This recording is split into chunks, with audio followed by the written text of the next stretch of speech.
my brother would never have died.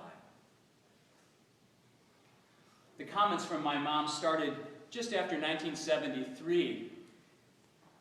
Every time we'd have an occasion to come upon the month of March, she would say, "Doug, it's March again." You see, on March 31st, 1970, my father died.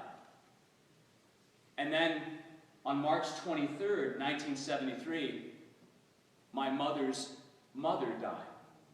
She is an only child, and their relationship was just so connected. And so she'd get around every March and say, "Doug, it's March again." Because it seemed like all the bad things that had happened in her life happened around the month of March. And you know how it is when you're a son or a daughter and your parents describing something to you and you're somewhat uncomfortable about not knowing what to do or what to say. So as a young person, I sort of just moved right past that and said, "Oh, Mom, it's going to be better. This month's going to be better than last year." How many of you gathered here in our worship this morning carry similar kinds of experiences of loss and grief? Whether it's the loss of someone because of terminal illness, or the loss of persons, for example, out in Washington State from the mudslide, whose loved ones are trying to claw through the dirt and the rubble to find their bodies.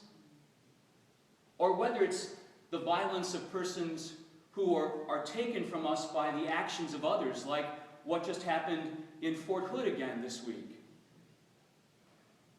Or, and I heard this interesting phrase this week, the kind of ambiguous loss that people live with. They suggest, for example, persons who are mourning the loss of their family members on the Malaysian flight because their bodies haven't been found. In fact, we don't know what's happened.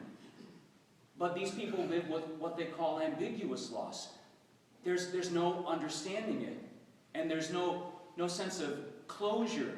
I heard the woman say, closure's a good thing for people in real estate. But those of us who know what mourning is know that you don't get over it. There's no closure for people who die. You just learn to live better with it. Isn't that true? Lord, if you had been here, my brother, my sister, my mother would never have died. And yet Jesus' next sentences are the challenge that we meet.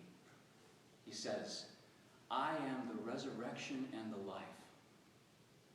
Everyone who believes in me, even though they die, will live. And those who live and believe in me will never die." Do you believe this? You see, I think we have to be seasoned as Christians to come to terms with what a powerful faith statement that really is. We live in a culture and in a society that in some ways sort of runs away from the reality of death, but in other dimensions sort of glorifies it. You know what I mean by that? We can have video games of just people being massively killed, and yet we also can run away from having to be in the tomb like Lazarus was. That text from Ezekiel this morning, for those of us who know grief, the words that Ezekiel says, "We've lost our hope, and our bones have dried up." Do you know what that feels like?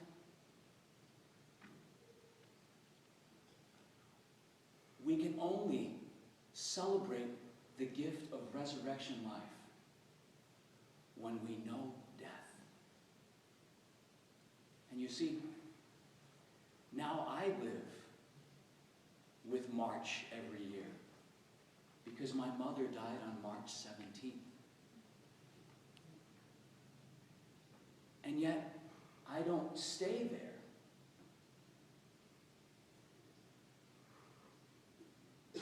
I, like many of you, find myself at times in the tomb with Lazarus.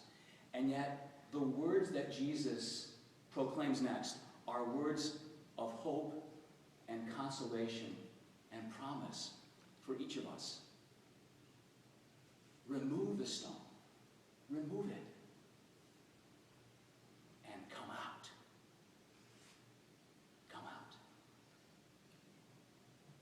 You see, I believe that it is impossible to celebrate resurrection without recognizing the truth and reality of death. Because otherwise it's cheapened. And the sacrifice that we will remember this coming Holy Week of Jesus' death is meaningless unless we know it ourselves and can walk into the hope and promise of resurrection life. In just a few moments, the prayer that Father Justin will sing, Eucharistic Prayer C, has this phrase in it: deliver us from the presumption of coming to this table for comfort only, for solace only and not for strength, for pardon only and not for renewal. We find our life here, nourished weekly, as persons of hope sent forth out from the tomb.